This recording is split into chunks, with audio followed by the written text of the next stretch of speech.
Well, hey everybody, Mike from Profiling Evil, and today was another big day in the Murdaugh trial. I mean, the prosecution came out with everything today.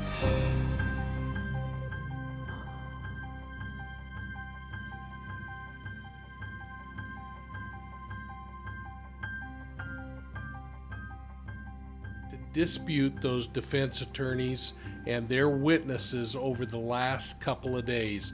And I'll tell you what, it was Dueling Doctors. First out of the chutes, Dr. Reamer, who came back and held firm to this initial conclusion that she had of where the bullet entered the neck on Paul Murdaugh and exited the top of his head. If you remember, that's in direct contrast to what the defense attorney brought in. And the prosecution spared no expense in making it really clear that that was not the way it happened. The most powerful piece of testimony, in my opinion, was when she mentioned the fact that there was a clear entrance hole here and then blowout here, and the fact that it would have caused major damage. Now, I've cut out most of the disgusting stuff in this presentation and her remarks today, and I've tried to narrow it down to stuff where you can really get a sense of it. But listen closely as she talks about the pieces of styrofoam from that wadding. And if you remember our discussion last night when I described how there's gunpowder inside that shot shell, then there's a little piece of wadding, there's a small basket that holds the BBs inside there, and that wadding, when it comes out of the barrel, creates this incredible amount of pressure. I used and likened it unto a straw in a glass of water when you blow on that straw and all the blowback that occurs, to give you an idea. But let's watch Dr. Reamer's comments. And Dr. Reamer, I don't know if I'm necessarily even going to put them up on the screen. I am going to show you some images. I know the jury have seen these, and I don't want to belabor the point, and I want to move quickly. But just very quickly, you've been previously qualified as an expert in this trial in forensic pathology. Is that correct? Yes. And you've done how many autopsies? Remind the jury, please. Around 5,500. Since I was last here, I've done a few more. You actually conducted the autopsies of Paul and Maggie in this case? Yes, I did both of the autopsies. Your autopsy is independent. You're not hired by the prosecution or law enforcement or anything like that? No, it's just at the request of the coroner. All right. You've had a chance to hear the testimony of the pathologist for the defense that testified yesterday? Yes. All right. I want to ask you a couple of general questions and then move specifically to some of the conclusions that individual reached. But just very quickly, with skin tags, can you tell me the reliability of that in determining directionality, just as a general matter? Yeah, well, we look at these things, but just like every other thing at, finding at the autopsy, we take it in the context. So sometimes skin tags support your findings, and sometimes they're not really so reliable. So, skin tags don't tell you necessarily the direction of a wound, especially going through very soft tissue. All right, and what are those images of? They're autopsy photographs of Maggie. All right. You heard the testimony of the defense pathologist who testified yesterday that the directionality of the injury to the side of Maggie's head with the associated injury to the breast and the abrasion actually was coming from the top down, as opposed, and I say top down as if somebody's standing upright, as opposed from going towards the bottom of the body up, correct? Yes, that's what I said. And can you please look at the images that you have and explain to the jury your conclusions and why that defense pathologist is incorrect, and who didn't conduct the autopsy to begin with, why he's incorrect? Okay. Do you want me to show the photos? You can, and yes. So we have the abrasion on the left shoulder, clavicle area, and then we have an entrance defect in this left side of the face. We can see a hole there. It's a hole. And there was a defect in the left temporal lobe of the brain, which was included in my autopsy report. That could only have happened from that being an entrance wound. okay. And you mentioned during your testimony the concept of a diastatic fracture. Does that in any way relate to your conclusion in this regard? Yeah, well, a diastatic fracture is when there's a separation of skull bones along suture lines which solidify during childhood. And usually it takes a lot of intracranial pressure to fracture a skull along the suture line. All right. And does that relate to the conclusion that this had to be an entry wound? Yeah, well, that's a finding. That doesn't prove that this is an entrance wound, but what I do, I have a path through the left temporal lobe, and there's, that it was associated with the diastatic fracture because of the increased pressure. All right. And one of the things you're telling this jury is you who actually... Objection waiting. Were you actually able to observe a hole associated with an entry wound when you physically performed this autopsy? Yes, I physically performed the autopsy, and the way I determine direction is I have a hole below the left ear, which went into the brain, and so that's not going to happen in the opposite direction. And I understand that people can look at pictures. That's like a two-dimensional view, but doing the autopsy makes certain information available to the pathologist that is not available to an individual not performing the autopsy. And I had that information in my report, which was not, which was, I guess, overlooked. Overlooked by the defense Right. pathologist. Yes, I'm sure. All right. I'm going to show you now Defense Exhibit 161.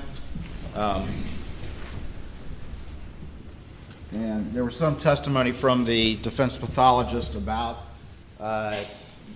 trying to determine directionality from this particular image. And can you please tell the jury why that pathologist is wrong? All right. Well, when we have tears of the skin, and this is a lot of tears of the subcutaneous tissue, especially in a very soft area of the body where there's a lot of fat. There's a lot of stretching, and it doesn't necessarily, we can move the tissue of the breast, and sort of, you can even get the points to go into a different direction. This is not very impressive. It's not even really worth observing any of the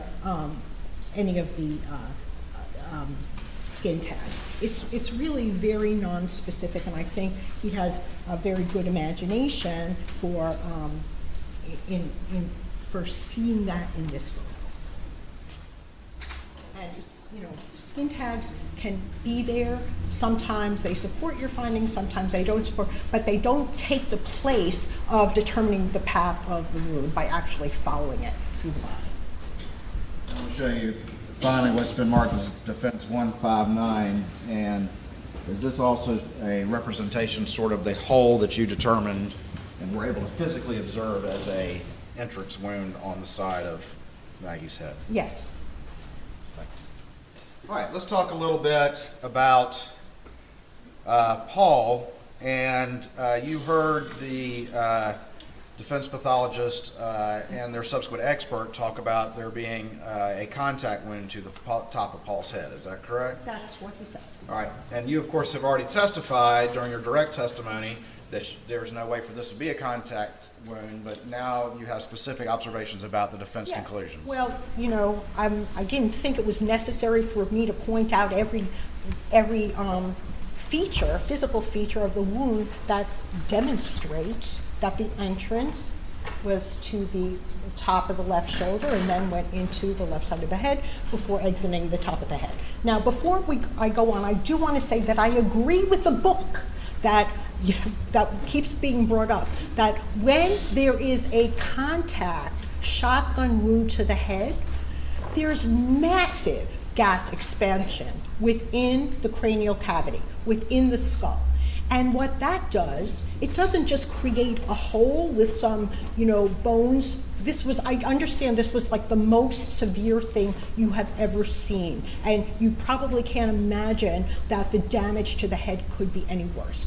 But a contact shotgun wound to the head with the associated gas expansion to the skull would not have, his face was basically intact. We would have had tears of the skin, and his eyes would have been either displaced from the orbital bones. The orbital bones were intact. Anytime there's massive gas buildup within the cranial cavity from a contact shotgun wound to the head, which the book does say is when we have the worst gas expansion, the entire face, he would have not even had a face left. I mean, I know what you saw was awful, and it was absolutely awful, but the damage would have been a lot worse. He would have had, like, the sides of his head would have down, and he would have had, his entire face would have been split open, because there's no way all of that gas expansion could occur and not cause fractures of these delicate bones in the face.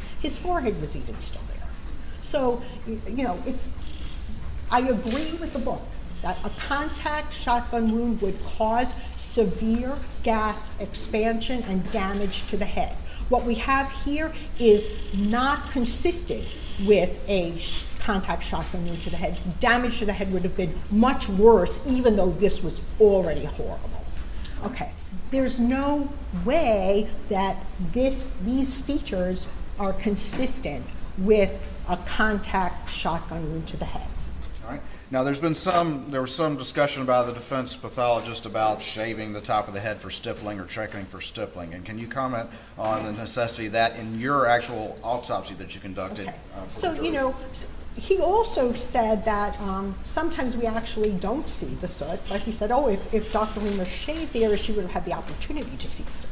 So suppose I didn't see soot, or I did see soot. First of all, I'm confident there would not have been soot, because the features of this wound are not consistent with a shotgun wound to that location. First of all, the damage to the head and face would have been far more severe than it was. And then also, the wounds to the shoulder and left side of the cheek have all the features of entrance wounds. All right. And one of the things discussed by the defense experts was sort of the large sort of oblong shape of the shoulder. Can you explain how that does not contradict your findings of that shot coming this way, that we see this injury here? And I'm going to actually... So we've got basically an oblong wound here, and that's because the wound is entering at an angle along the top of the shoulder. It's not hitting the shoulder at a perpendicular angle. So it kind of grazing along the top of the shoulder. Okay, now is this, okay. So, and actually, he said that the pellets are going down. Okay, well, if you look at it as an entrance wound, they're actually going up. So it depends where you're looking at it from. If he's thinking that this is an exit wound, that this is, that the end of the wound path, then it would look to him as if the pellets are going down. But we can see this is actually an entrance wound for a few reasons. First of all, if it were an exit wound, do you remember all those pellet exit wounds on Paul's left arm that came from the chest? The pellets are not just going to stop in the shoulder. There's like no resistance there. The pellets are going to continue going until they exit the left side of the arm. Okay, so they don't just stop there. The reason they're there is that's because they started there. Okay. In addition, you see all of this white material here on the edge of the entrance wound. That's styrofoam packing material that's between the pellets. So the pellets are contained within wadding, and there's styrofoam packing material between. And that would never have been deposited there. So I did not think it was when I was telling you the direction, my determination of the direction of this wound. I did not have to necessarily, it was my expert, I'm an expert at determining, forensic pathology includes establishing the direction of wounds. And because of all of these things, this was my determination. Okay, now there's another feature of this photograph. Do you see that this is coming into the left side of the, this is This is what I determined, left side of the cheek, and we've got all sorts of abrasions around here. Now, it doesn't have the classic, what we saw on Paul's chest had those little petals, so we knew that the wadding was starting to open up. But in this case, there was wadding that was probably open as well, so we have some pellets already starting to come out.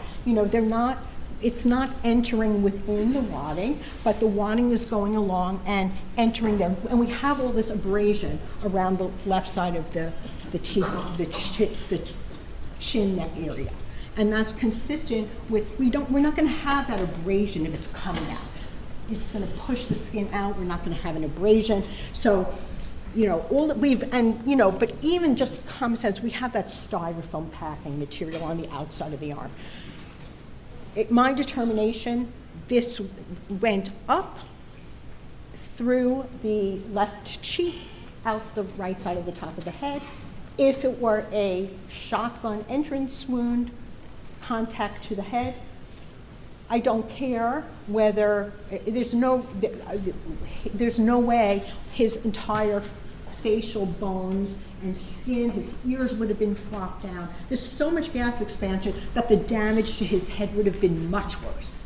So, having specifically addressed the specific criticisms of the defense pathologist, in your expert opinion, having actually done the autopsies in this case, is there any way that could have been a contact wound to the top of the head? No. And having addressed the specific concerns and testimony of the defense pathologist as it relates to Maggie, is your conclusion still that the shot went in the direction as you described before this Yes, hearing? I disagree with his conclusions. You took pictures, correct? I took pictures. I wish I took more pictures now, but I took pictures. I'm sorry. Yes, I would have. I wish I took even more pictures. So do we. So, you made notes, which you converted into an autopsy report. Yeah, it's a standard operating procedure. Yeah, no. But so, and that's done so that somebody else can look at your work and see if they agree or disagree with you. No, the notes are a work product for me while I'm doing my examination. I don't always, I take notes, I write numbers, but that is really for me so I can incorporate findings into an autopsy report that I'm going to write. And I don't write it the same while I'm at the table. I need to go away. Maybe I'm going to do it the next day, that night. So, but it's not done. People say, oh, can I have a copy of the autopsy diagram? Well, these are not autopsy diagrams that are meant for other people to look at, and sometimes they're not even completely accurate because I mark things on the outside of the body that later on during the course of the autopsy I determine, I'm like, oh, well, that's what that is. And it may not be what I initially wrote down. But by the time the autopsy's over, I've put it all together. And that a diagram or notes do not necessarily reflect everything, that I concluded. Okay. Did you review those notes before your testimony previously or today? No. Okay, so you just go with your report. Well, I reviewed my report, correct. Right, but you don't go back and look at your notes. No. Well, there's gas expansion, and that helps propel the pellets, yes. Okay. I agree with the book. This was not a contact shotgun wound to the top of the head.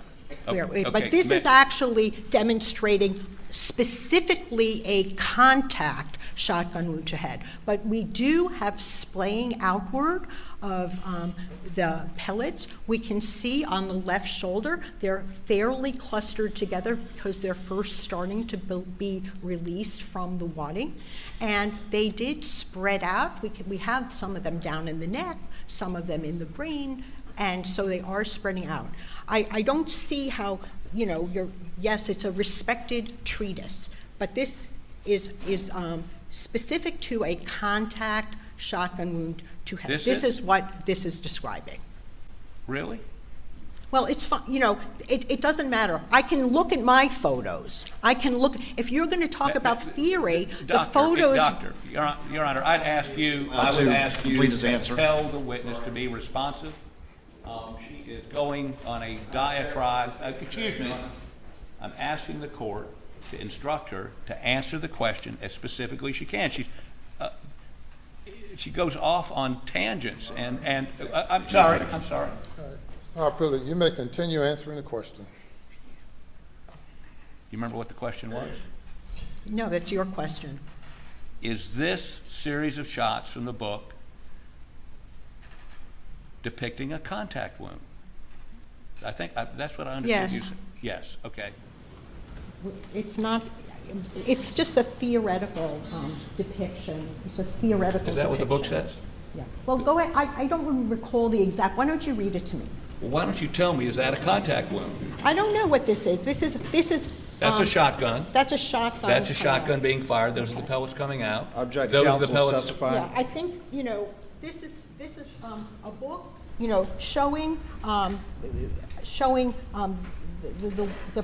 series of steps after a shotgun is fired. But it has nothing to do with what I found in the body and does not help me determine the direction of the wound. All right, so. And I'm not going to describe to you, you can read it in the book. I don't remember how he says all of this. The book isn't testifying, you are. If you've testified that depicts a contact wound, yes? Well, I don't know what this is depicting. It could be that this is a contact wound. I don't know where you're going with this. Well, here's where I'm going. Is that barrel in contact with anything? It's not in contact with anything. It looks like it's just blowing into the air. Okay, and you've been. That's fine. And your testimony is that barrel is at least 3 feet away from Paul's shoulder. Is that correct? It could be, you know, depending on the weapon, it could be, it's not closer than 2 feet because we don't have the sibling. But we do have packing material. Okay. Or when it hit his shoulder or his neck, would you expect to find some physical manifestation of that? Well, there would have been, you know, a lot more expansion, shoulder expansion. This was fairly contained on the left shoulder. So your testimony is there would have been little or no gas going to his shoulder to his neck? Well, there is always some gas, but it's not the kind of gas that we get in a contact shotgun. Exactly. So, okay, and you a moment ago said something about packing material. What is packing material? Yes. So there's foam that is frequently within, between pellets. I'm sorry, just a moment. Your Honor, I can't hear her because of the noise coming through the door. I apologize, but I just need to understand what she's saying. I apologize. May I begin? Yes, sir. Packing material, let's start over again. Tell me again. Yes. So it's frequently present in the wadding along with the pellets that sort of help keep them together. Okay, so the wadding, you got the powder, wadding, shotgun pellets, and are these? Is it in the pellets or is it closer behind it in the wadding? Or it's within the wadding. Okay, and you indicated you saw some packing material. Well, that is very consistent with, you know, with a little bit of packing material that would, as we have pellets going into the shoulder and some of the packing materials depositing on the skin. And is this a picture of the packing material? There is some of the white material, yes, on the skin. Correct. Did you note that in your autopsy report? No, it was just a general observation. Okay. Is it important it was there? It didn't matter to me whether it's there or not, but it does reinforce that it is an entrance wound. But you concede it was not in your autopsy report. Well, all the totality of my findings, I don't always write every little thing in my autopsy report. I could go on, that it could be 50 pages, an autopsy report. I include the findings, my determinations, and I could have mentioned it, but I did not. And why not? Because it's not always necessary to mention that kind of thing. Okay, and are there any pellets here? Or are those the same pellets down there at the bottom? Yeah, well, you can see, there are pellets here. You can see them in the head. There's some pellets in the head. The brain is not within the cranial cavity, but we do see some of the pellets ended up over here. Well, how many pellets are there in a 12-gauge shotgun shell, and these are used primarily for duck hunting? I don't know. I don't know the answer to that. I'm an expert at examining human bodies and determining the injuries that occurred, and I don't know how many pellets would be. When I took my boards, I may have had to actually know that, but I don't use this information in order. You can ask your ballistics expert. When you were talking about Maggie a moment ago, and you talked about from the less than half the load that goes through to, was it one place it hit? Was it had to go through the brain still? Yeah, well, I didn't say that less than half the load went through. Some of it may have actually exited the top of the head.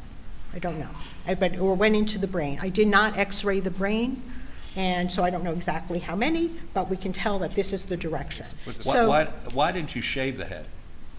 Why didn't I shave the head? Right, were you looking for any, if much of the skull was still there? Look, my determination, I didn't shave the head because I was confident that was an exit wound on the right side of the top of the head. It wasn't necessary for me to shave an exit wound. So, but if you had shaved the head... It doesn't really matter. It's really very theoretical. I examined the bodies, and I made my determination based on examination of the body. Is it true that an autopsy report should be able to be read by an independent pathologist to come to a conclusion? Yes. Okay. And I think in your testimony, whenever that was, weeks ago, you conceded that reasonable pathologists can differ, correct? Yes. I think I said, you asked me if a reasonable person, you didn't actually ask me if a reasonable pathologist, you asked me if a reasonable person could have a different opinion. And I remember that because I was sorry that I didn't say, well, of course, reasonable people can think that. But a reasonable pathologist could also think that, but I would disagree with that. Okay. I don't think all opinions, a reasonable pathologist could have an opinion like that, but I think it would really be wrong. Beg the court's indulgence. Oh, let me ask you one question about the Maggie wound. Your position is that the tags don't indicate anything. Well, they are not determinative. They're something we look at, but the tags on the breast are very non-specific. They're not very good tags. We happen to have nice tags on the back of the skull. Frequently, the tags are more reliable when the skin is tighter over an area. So on Maggie, you're saying one shot's going up and the other one's going down? Yes. Okay. 5,500 autopsies, you said, correct? Yes, and since I was here last Navy, I've done another dozen, so over 5,500. And you rely on practical observations of actually observing the body, is that correct? That's correct. I do my autopsies, and based on my experience and knowledge as a forensic pathologist, I know about the bodies, examining the bodies. That's what I rely on. And your... Those are 2 questions. You have more? I have just a couple more, Your Honor. In your opinion, is there any way Paul's face would have remained intact if he had suffered a contact wound from the top of the head? No. And in your opinion, is this obviously a wound in this direction as you've described? Objection, Your Honor. Repetitive. She's testified 5 times. That's her opinion. The objection is sustained. Further on. Thank you. Nothing further. Well, I don't know how you felt about that, but I thought that the prosecution really brought it home, and the defense went right after Dr. Reamer. I don't know why she is so frustrated with the defense attorney, Harpootlian, but he can really get her goat, and a number of times had her on the ropes where she got a little bit defensive. That was in such contrast to the defense's witness yesterday, who remained pretty calm and likable. But frankly, I think that the prosecution showed today why they believe that entrance wound was where it was. Dr. Reamer also described why that bullet could have come both from above and below Maggie, depending on where she was laying. So that was really interesting. I hope you'll put your comments down below on how you felt about that particular part of the trial today. And did it swing your opinion if you were sitting on a jury? Well, hey folks, it's Mike from Profiling Evil, and we just passed 150,000 subscribers. Holy cow, I am blown away, and I wanted to personally jump on and thank you all for supporting us. Now, thanks for trusting us, and thanks for joining in as we dig in on these true crime cases. Now, if you haven't subscribed, I hope you'll take a moment, hit that like and subscribe button, but make sure you're sending us your recommendations and your critiques. Your input is helping us grow, and it's deeply appreciated. Now, I also want to express my thanks to those of you who are channel members. You know, we only have 2 levels here at Profiling Evil. We hope that makes it easy for you to choose. Our supporter level is only $1.99 a month, and it's an easy way for you to help us out financially. The premium level is $4.99 a month, and it's called the Academy level. It's my favorite because it's a place where you get a little more information, a whole lot ahead of everybody else. We just dropped 16 new episodes in it, and it's only available to channel membership. Now, those of you who aren't, you're going to get them in about May or so, but we really appreciate it if you're a channel member. So please consider joining. You know, running a YouTube channel isn't cheap. And while we don't receive the funds for personal use, we do use it to pay for our expenses. Things like when I broke my mic a few weeks ago. But most importantly, we're using your donations to benefit the lives of other people. In the last couple of years, we've buried a number of people on cases where we've investigated those. We've used the money to pay for scholarships to train law enforcement officers in child sexual abuse investigations.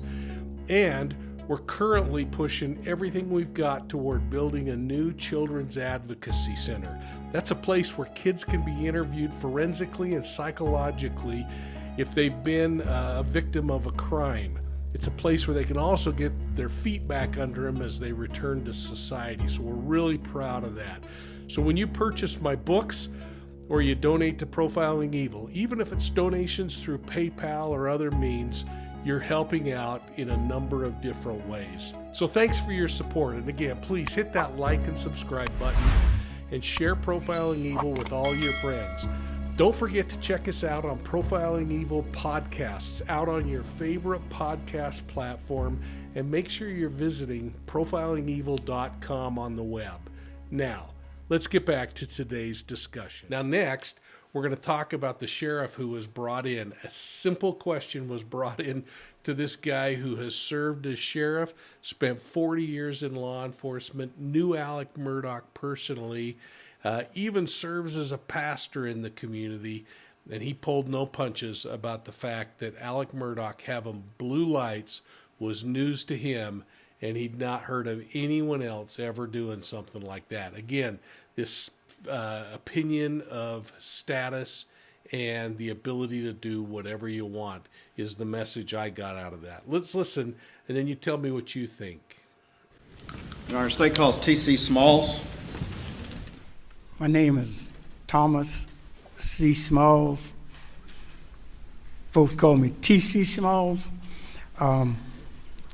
S-M-A-L-L-S. Sheriff Smalls, how you doing today? I'm doing good. All right. Tell the jury just a little bit about yourself, and I called you sheriff, so if you could just kind of explain that to them a little bit. Okay, in law enforcement for 39 years, 8 months. I retired in December. 16 years of those 39 years was, I served as sheriff of Hampton County. Been in Hampton County all my life. I'm a pastor. Well, I'm sorry to pull you back in. You said you just retired, huh? Yes. All right. Do you know the defendant, Alex Murdaugh? Yes, I do. Have you known him for years? Oh, yeah. Did you ever have a conversation with Alex Murdaugh about him asking you permission or even telling you about installing blue lights in his private vehicle? No, sir.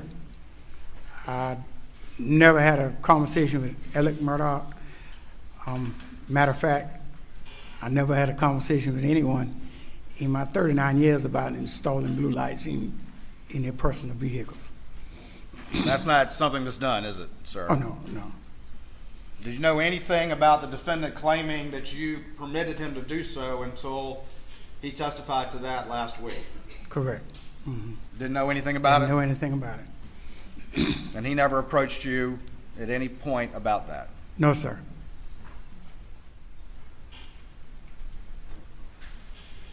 Did he ever approach you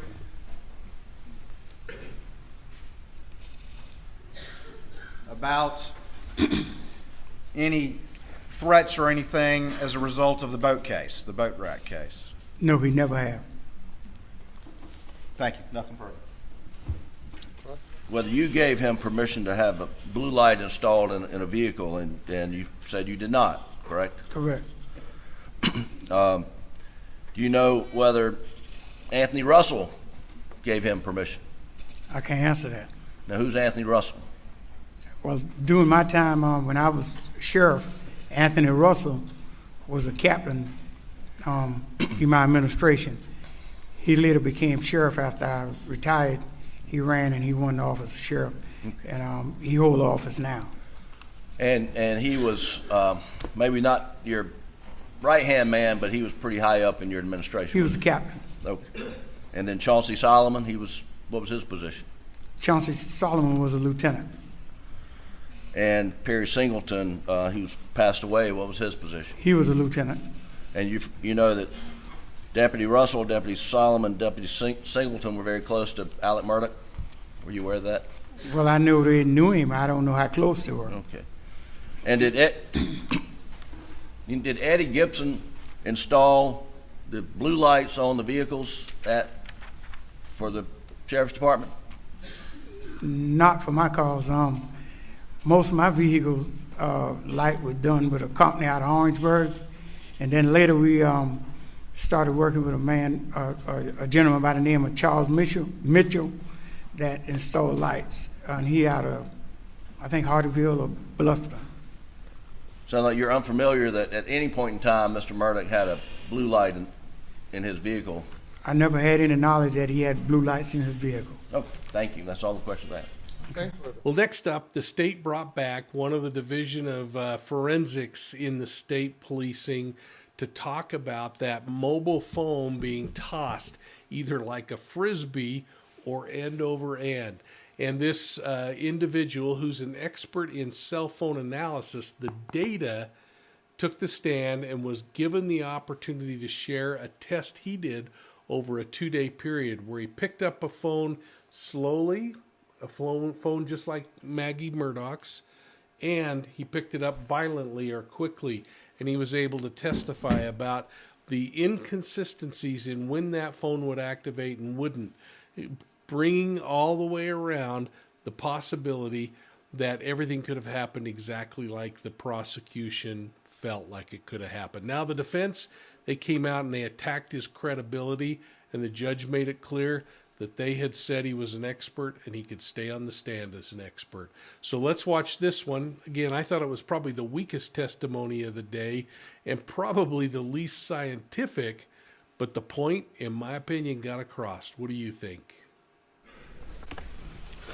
Paul McManigal, MC, M-A-N-I-G-A-L. Sergeant McManigal, last week you were present when a gentleman named Micah Sturgis testified for the defense, correct? That is correct. And specifically, he testified about this feature in iPhone known as wake.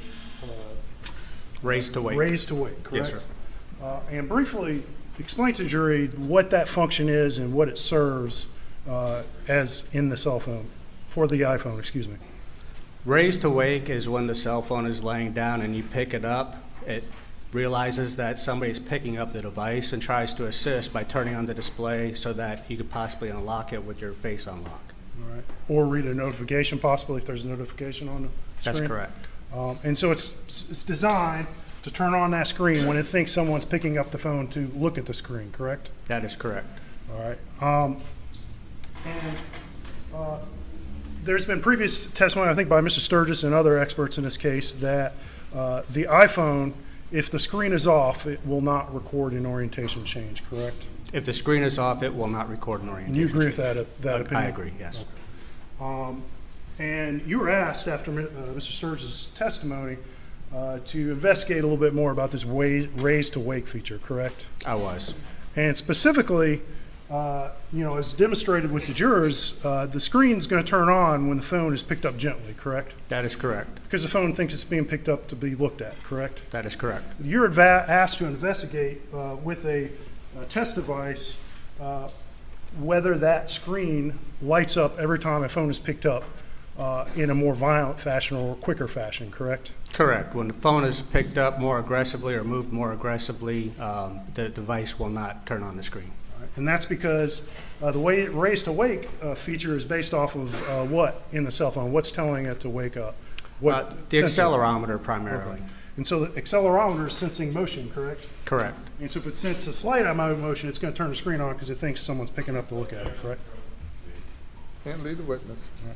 And so if the cell phone only detects a slight amount of motion, what does it do? What does the iPhone do?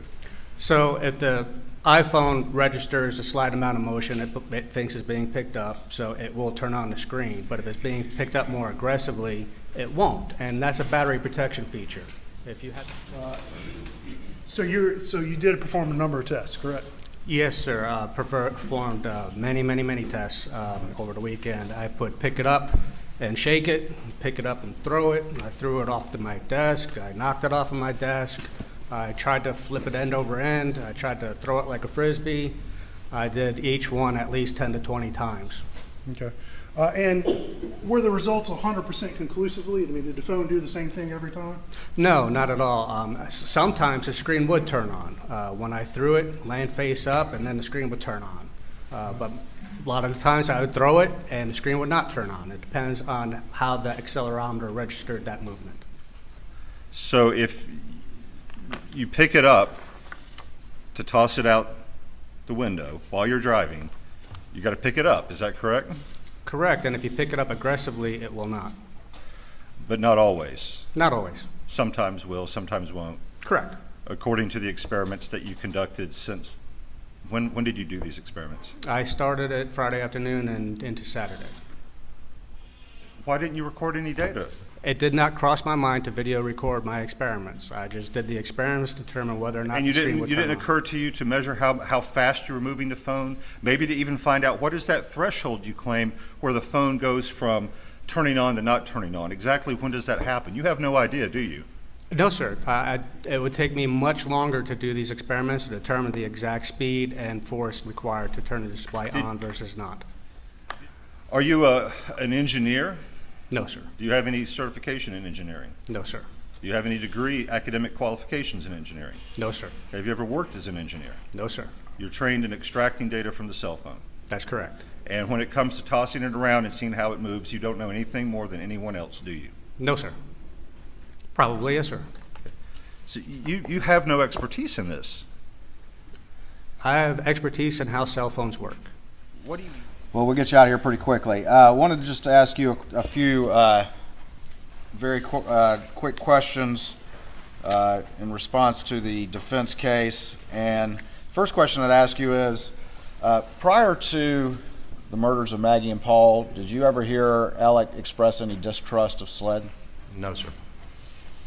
Can you tell the jury what your observations were of his relationship with the law enforcement community? I thought it was very good.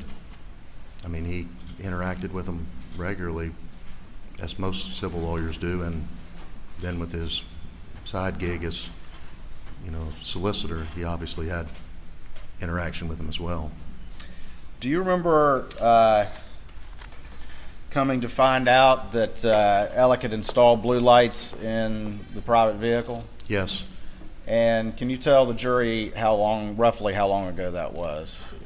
I can't tell you precisely. I can tell you it wasn't the vehicle that's been seized. He got that vehicle in the end of December before the murders occurred in June, so he'd had that vehicle about 6 months roughly, and it was on the vehicle that was prior to that, and it was a Suburban as well.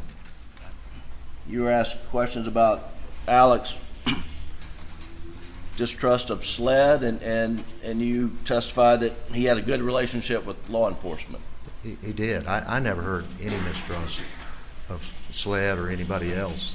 Well, now we do know that the Colleton County Sheriff's Department, in this case, recused themselves because Alec was... Let me correct something. I said that he got off. He was found not guilty. Right. I mean, I don't want there to be a negative implication. I know Greg as well. Sure. So... Well, thank you for clarifying that.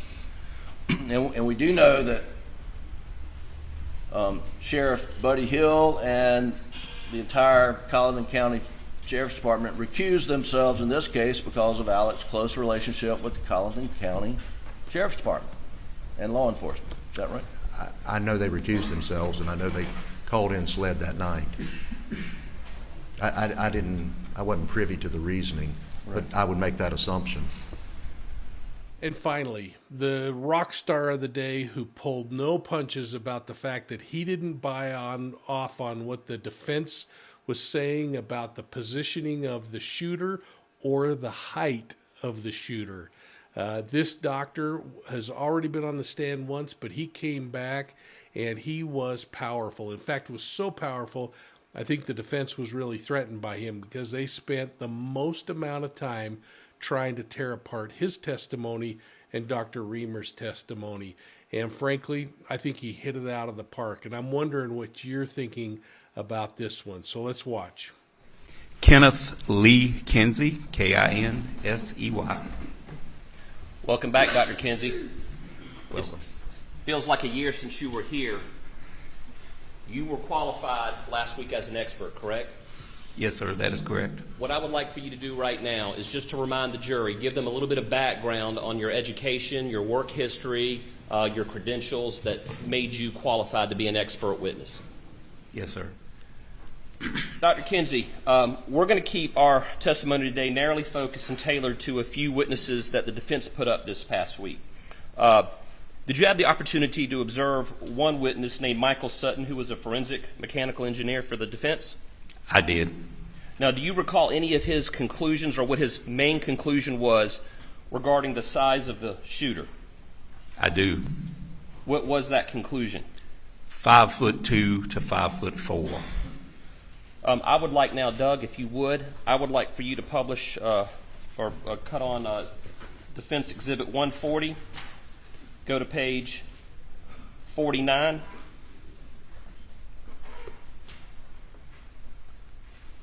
Okay, now what I want to do is we're going to get into this in just a moment, but they published this into evidence last week. And do you recognize these green lines coming out? Yes, sir, I do. Okay, and what do those green lines represent? Those green lines represent a predicted static angle or I don't know what you would call it, trajectory for possible shooters. And Doug, if you would go to page 74 of this presentation, please. Do you recognize this photo on page 74 of the defense exhibit? I do. And what is it? It is Mr. Sutton pointing a pump-action shotgun into the feed room at Moselle. Okay, and did Mr. Sutton develop his conclusions as to the height of the shooter based on math that he did in this particular case? He said it was trigonometry, but yes, sir, he did. Based on your many years of law enforcement experience, education, and training, what is your overall opinion on his conclusions? I think his intentions are well, but I think his methods were flawed. The defense determined that there were two potential angles.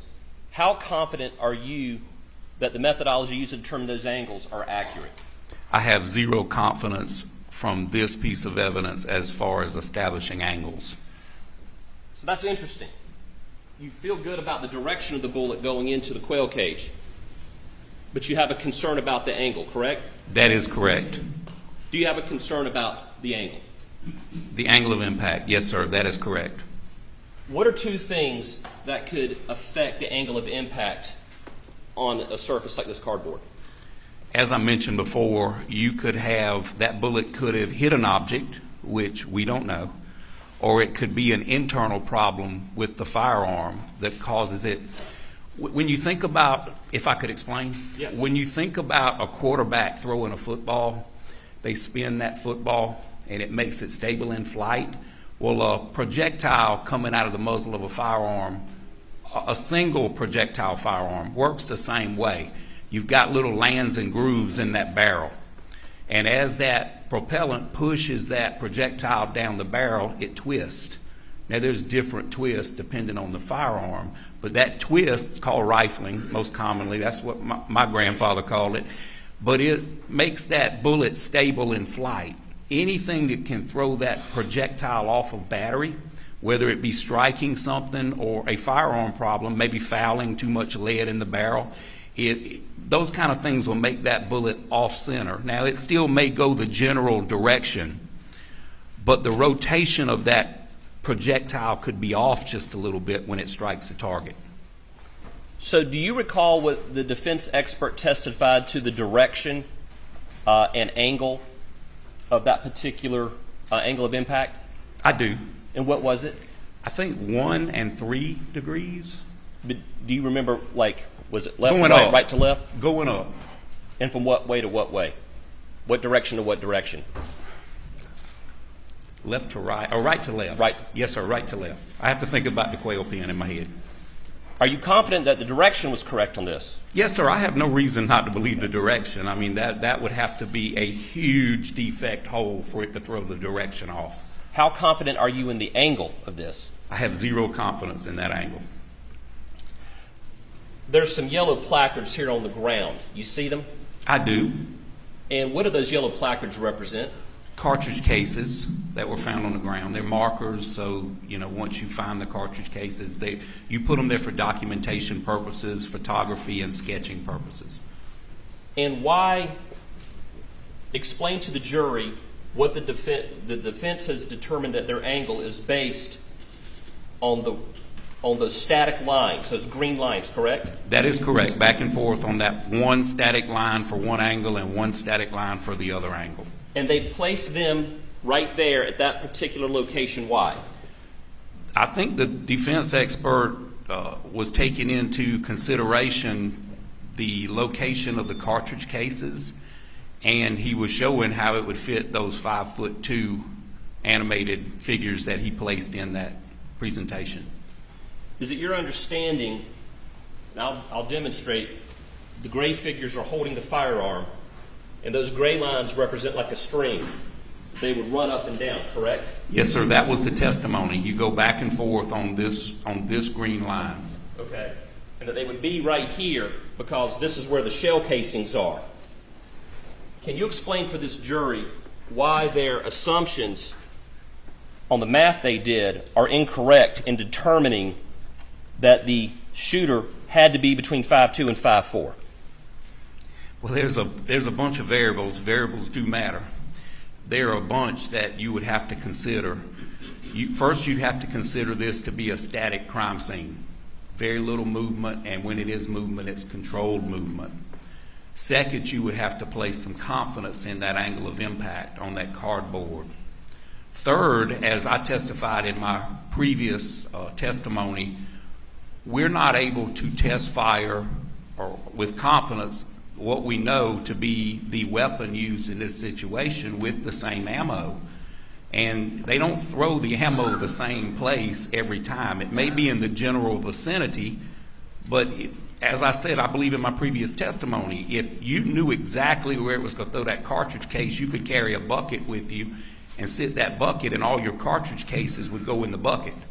But like we see in the sketch and in the animated drawing, those cartridge cases are throughout. They're in a pretty large little area. And what I also saw that I noticed from this CAD drawing is there's cartridge cases to the left of these animated shooters, which means that sometime at least 2 of these shots were fired with the shooter far to the left and not on this static green line. It's 8 inches. I used to be 5'11", but as I get older, I'm about 5'10". But if I'm here, or I could be 5'8", or 5'2", or 5'4". Here I'm 5'10". Here I'm 6'6", and here I'm even over 7 foot, and I've still got the same angle. I have just added a little bit of distance to it. So if I'm holding a gun and I'm moving and shooting, what is happening with those shell cases as I move? They are moving as they're ejected.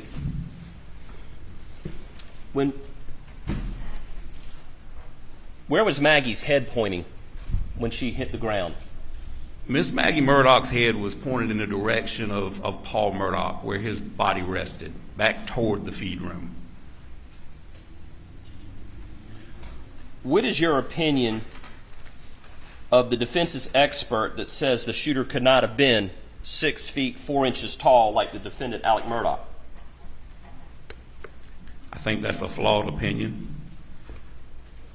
Could it have been a 6'4" person? It could have been a 5'4", 6'4", or in my opinion, a 7'4", as I just demonstrated. Doug, let's go to page 59 in the Defense Exhibit 140. What is restate for this jury what the defense's theory based on that blowback that would have exploded into the shooter's face here behind Paul. Explain for this jury what the defense's theory is about how that shooter would have been injured. The defense expert testified that that shooter would be most probably incapacitated from blood, bone, and body fluid, and there was a high likelihood that he was injured by those pellets. Dr. Kinsey, in your expert opinion, is there anything awkward about a shooter standing outside going into an enclosed area to turn around and shoot someone from enclosed? Is there something weird about that to you?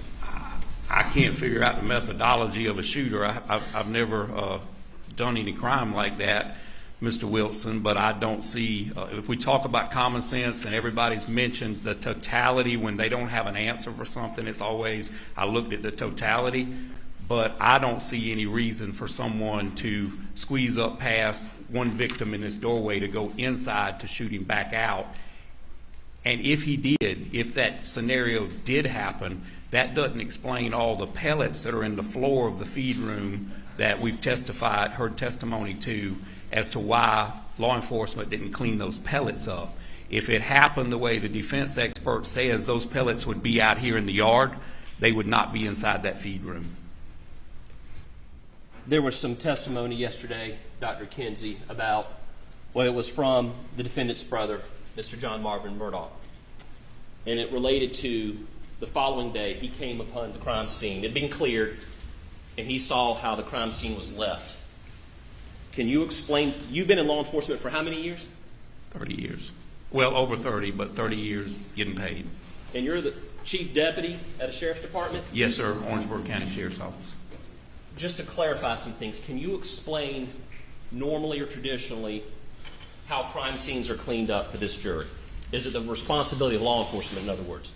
No, sir. They are private companies that are contracted through SOVA. Well, it used to be SOVA. The name's changed now, and I'm sorry. What does SOVA stand for? It's Victims... State? It's a State Office of Victims Assistance, but it's now changed. I can't tell you what the new acronym is, but it works through our victims advocates, law enforcement victims advocates. Almost every department has them, and there's funding provided from taxpayer funds to work through your victims advocates, and you go out and you clean these crime scenes for the families so they don't bear the burden of cleaning those crime scenes. Law enforcement in particular cannot collect and dispose of and transport body parts or body fluids. That's something the coroner has to do because it's actually by permit through DHEC. But to make it easy on the family, these companies can collect those items and then they will turn them over with a chain of custody, or they will properly dispose of those items. Well, there you go, folks. I'm wondering what your thoughts are on this one. We didn't get to go live tonight to talk and get your assessment as we went through all of this, but I hope you've taken time to go through the highlights as I've put them out there. I hope you'll take time to hit the like and subscribe button and ring the bell so that you get all of Profiling Evil's notifications when they come out. You know, this has been something. We picked up the Murdaugh trial when it first happened. We were one of the few that actually reported on this case. But I'll tell you, in the last 3 weeks, this one has gained public attention and is being watched all around the world. The case has been incredible to watch, and I'll tell you what, it's going to be interesting to see these closing arguments, not only by the prosecution, but by the defense. And when the prosecution gets the last chance to bring it all home, are they going to be able to convince a jury to find Alex Murdaugh guilty? I'm going to be looking for your answers down below, and I'd really like to know if the dial changed at all today with the prosecution's witnesses in their final rebuttal. Did it make you, if you were a jurist, think a little differently about this case? Please take a moment, put your comments down below, and make sure you're signing up for Profiling Evil's newsletter, the B.O.L.O. You can get it at profilingevil.com. And folks, if you like podcasts, check out Profiling Evil podcasts on your favorite podcast platform. You know, we really appreciate those who are members of our channel memberships, especially the Academy level. And I want to remind you that we dropped 16 new episodes that are only available to Academy members. It's only $4.99 a month, and I hope that you'll take advantage of it and sign up. We really appreciate the financial support that you give us, and we appreciate all of you for being a part of the Profiling Evil family. We'll continue to watch the Murdaugh trial alongside you, and we'll look forward to the chance we get together again. So, until we get that chance, we'll see you soon at the next crime scene.